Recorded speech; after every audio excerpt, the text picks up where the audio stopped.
बरेचसे विद्यार्थी हे विद्यार्थी दशेपासूनच कंपॅरिझन सुरू करतात. पण खरं सांगू का, हे कंपॅरिझन करणे योग्य नाही. हां, कंपॅरिझन केलं पाहिजे.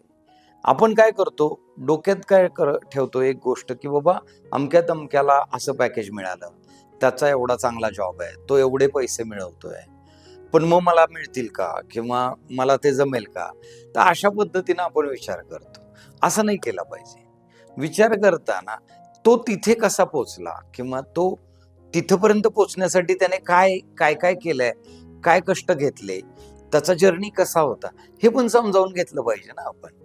ज्यावेळी आपण हे समजावून घेऊ, त्यावेळी आपल्याला तिथं पोहोचण्यासाठीचा एक मार्ग मिळेल आणि मग आपला जर्नी टुवर्ड्स सक्सेस सुरू होईल. काय?